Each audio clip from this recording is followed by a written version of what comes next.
Singapore. In many ways, it would seem that Douglas Foo, founder and executive chairman of Sakae Holdings, is going through tough times. The 49-year-old owner of Sakae Sushi, one of Singapore's leading conveyor belt sushi chains, had to close more than 10 of his 46 local outlets last year.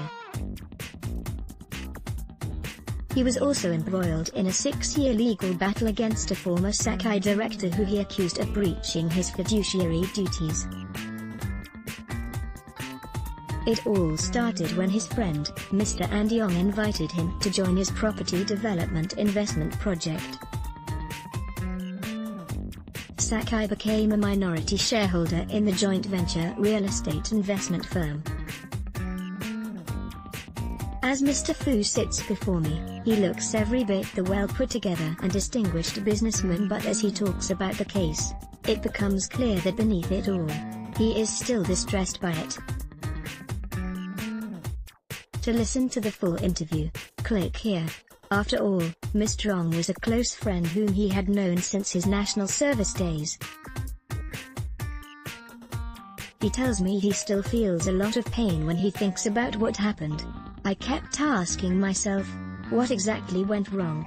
Why would anybody do that? And the final conclusion I have is, he was looking for a lot more even though he was making a good amount. It was just not enough for him. He is cautious about revealing too many details because while a judgment was passed in his favor last year, it has yet to be enforced, and that could take a long time. The legal battle cost about 10 million Singapore dollars and, according to Mr. Foo, had an impact on Sakae's operations as staff had to spend time tracing documents to facilitate it. I ask him what he has learned from the episode. I have not become cynical because of it. I will not, because of one incident, lock everybody out. Maybe just be more cautious. However, it wasn't just this that led to the business's challenges. Douglas Foo is still intent on making Sakae a global brand. Photo, Sakae Holdings. Is it worth doing business in Singapore today? The high-cost structure in Singapore has actually evolved quite rapidly over the last couple of years. If you look at the malls today, retail has been impacted. So what happens when retail gets impacted? They all start to get replaced by F&B. The supply is increasing, but what's happened to demand in the last few years? It's been very stable. The market is extremely saturated. We've not seen growth as compared to the last decade, and it tells you exactly what the macroeconomic conditions are and how the cost structure is going to be challenged. Clearly, rents are an issue. But when I ask him if he thinks the government should intervene as some other businessmen have suggested, he says he feels otherwise.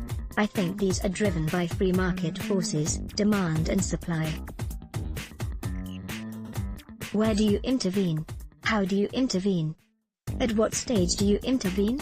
What is a fair intervention approach? Those are very, very challenging, difficult questions to answer. Higher rents might be unfair from the perspective of the retailers. But what about the developers?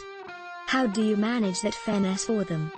So the best thing to do is to leave it to market forces. The landlords have to do their part to look at whether the rates are reasonable.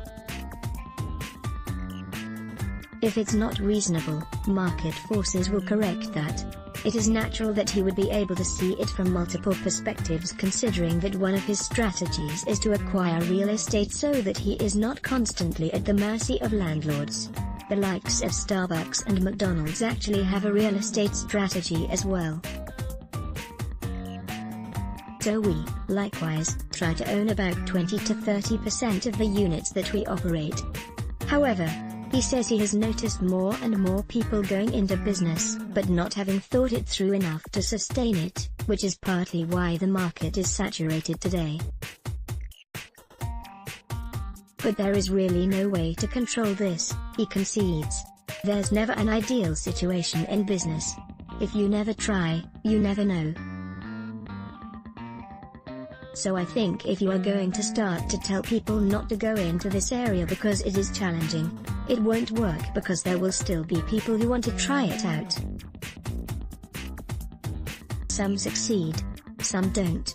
That's part and parcel of life. While Sakae sushi outlets in Singapore are dwindling, they are growing across the rest of Southeast Asia. It was 40 in Malaysia and 3 in Myanmar.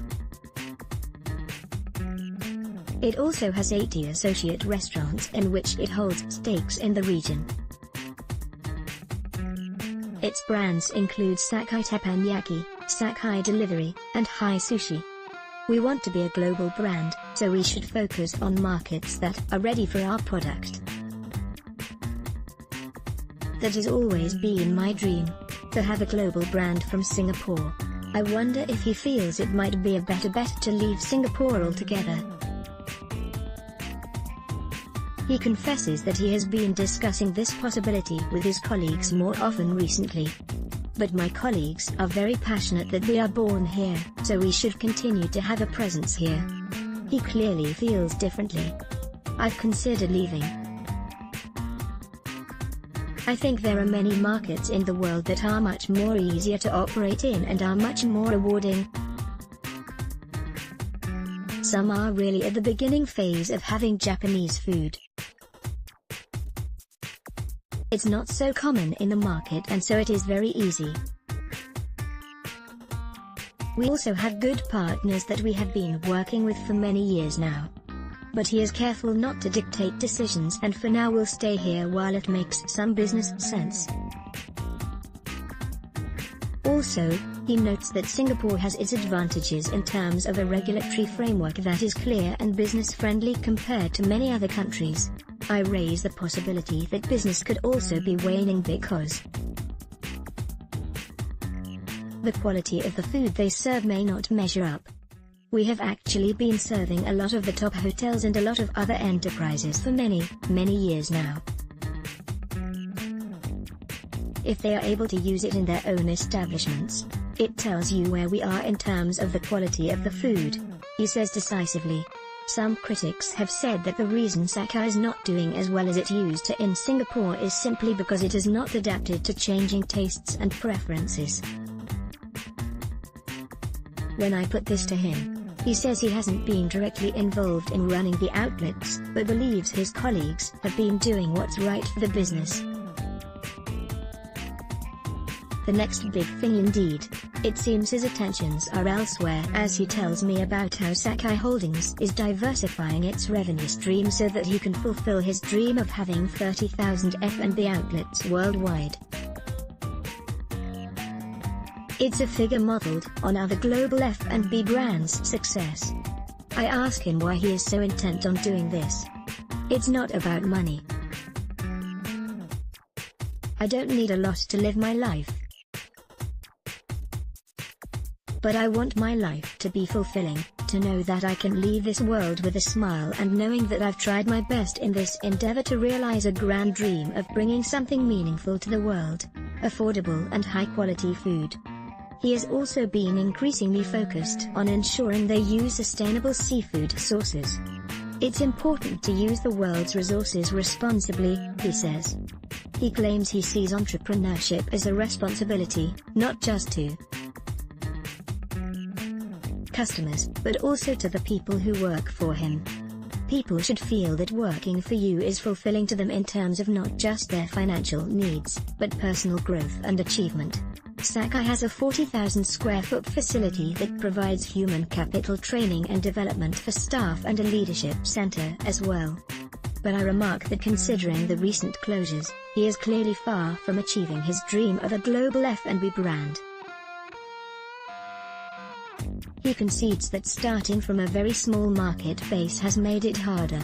For now, He is banking on discovering the next big thing in order to be able to finance the expansion of the Sakae brand. There is Sakae Corporate Advisory, which provides strategic investor relations services to fast-growing companies in emerging markets. Sakae Fintech made the news recently with Southeast Asia's first F&B digital token, Bitcoin, which aims to provide reliable and secure peer-to-peer transactions between consumers and merchants. It has partnered ePayment Solutions provider Mobile Credit Payment to take this to the next level.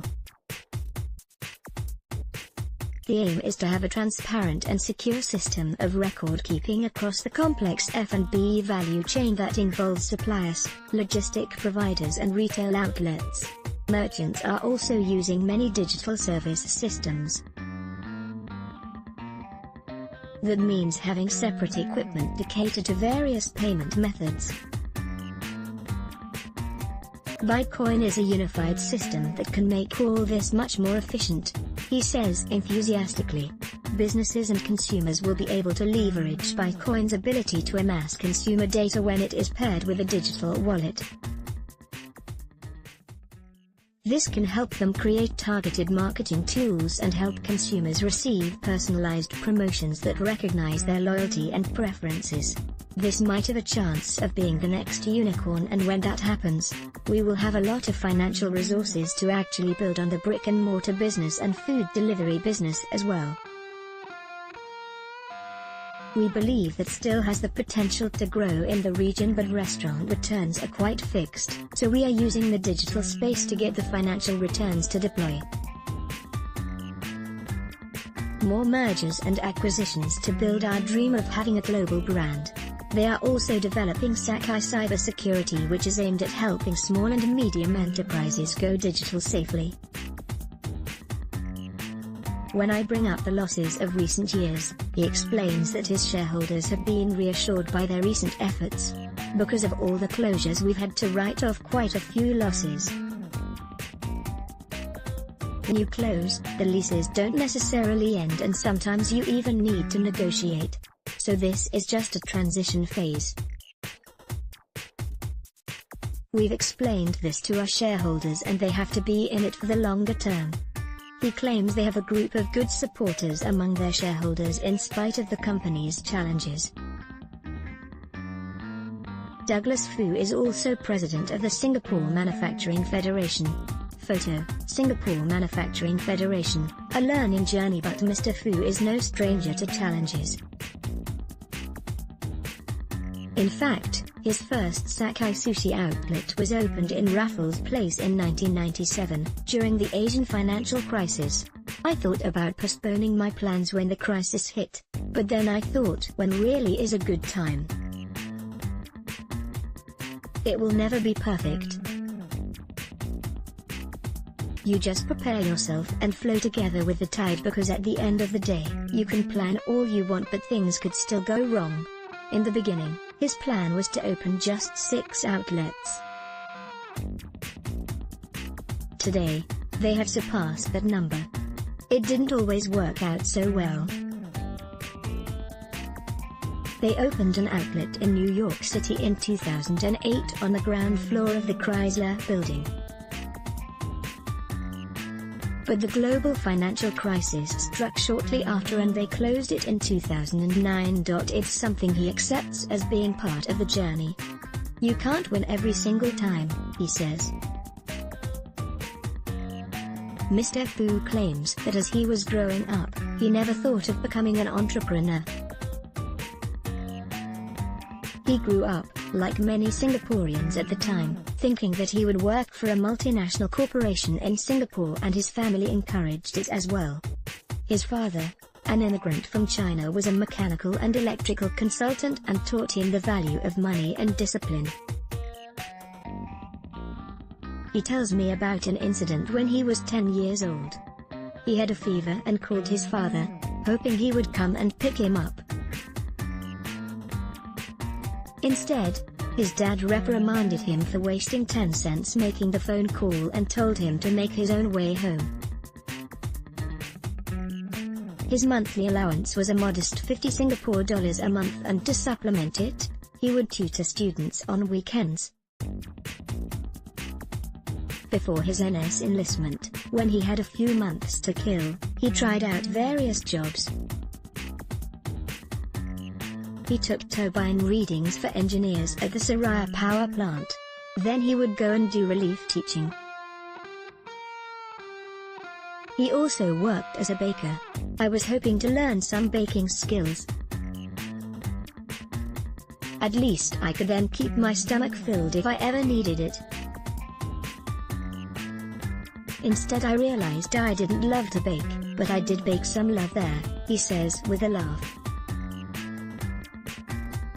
He had no concrete plans to make a career out of any of those jobs. I took whatever came along. It was not like a strategic. It was more like a learning journey. His initial plan was to study engineering in university. In schools then, all my friends were training to be engineers, technicians, lawyers, accountants to support the MNCs in Singapore. My dad was an engineer, so naturally I applied to be one too and got a place in a local university. But while I was serving national service in the Air Force, I was studying about engineering missile systems, defense and electronics. It was fun, but I wondered if it was something that I wanted to do for the rest of my life. I thought about it and I realized that I liked numbers, so why not do something in business and management instead? He didn't qualify to get into a business administration course in a local university, so, helped by his parents, he went to Australia to attain his degree. To help finance his education, he sold shoes at a local market there. Breaking his piggy bank upon graduation, he wanted to get a job as an investment banker, but as luck would have it, the sector was not hiring at the time. It was the mid-90s and the economy was starting to suffer. It was the lead-up to the '97 crisis. What to do? I grabbed the first job that came along. It was a marketing executive position in a Japanese company. I made a lot of Japanese business contacts, and from there I started to manufacture clothing in India to be sold in Japan. He broke his piggy bank to set up a factory in India. Took about SGD 100,000. The business did well, but as Chinese manufacturers rose, he started to look for alternative paths. I was at a big risk of being taken out of the whole equation. So I went back to the drawing board and looked at what to do next. I thought, everybody needs food. No matter how digitally connected and virtual things become, you can't eat virtual food, right? That and the unavailability of affordable Japanese cuisine in Singapore at the time, led to the genesis of Sakae Sushi. He studied the conveyor belt restaurants in Japan and Hong Kong and replicated them here. The key to keeping costs low while ensuring quality food, he says, is the technology. The conveyor belt concept helped us cut down on manpower costs. We didn't need so many servers to take the food to customers. So that helped keep prices low for customers. They also provide hot water taps for customer to make their own tea, as well as interactive menus for placing orders. It also has portable conveyor belts for catered dining and use robotics to make sushi. It's clear that he is a true believer in power of technology and innovation. We have to use technology to build efficiencies and savings so that we can continue to bring good quality food at reasonable prices to the masses. I knew that I would have to compromise in the beginning by investing a lot in technology for the long term. Douglas Foo sees entrepreneurship as a responsibility to better the lives of those who work for him as well. Photo, Singapore Manufacturing Federation, a student with an open Mind today. He is also president of the Singapore Manufacturing Federation and hopes to harness technology to create efficiencies for businesses in this sector as well. Singapore is a small market, so if you are just doing this market alone, the large infrastructure really doesn't make sense. Today, manufacturing is no longer just about building a facility. You need to harness facilities. By 2020 we want to provide manufacturing as a service. So all the facilities with excess capacities will be uploaded into the cloud, and any startups, or for that matter anybody who requires manufacturing for specific area, parts, could utilize those facilities. It's about optimizing the world's resources. The keys to doing well in the business world today are thinking big and keeping a very, very open mind. He believes the government's assistance schemes for businesses are adequate, but if your mind is not even open, whatever that is being done is going to seem insufficient. Ultimately, he considers himself a student. It's a mindset that has helped him take risks and overcome challenges to find success. Life is finite. I feel very blessed to be born in this country. After having seen a lot of people around the world, I realized that I could have been, by a stroke of luck, born somewhere else and I wouldn't have had the opportunities that I have today to do all the things that I'm doing today. I really just want to live a full life and learn as much as I can.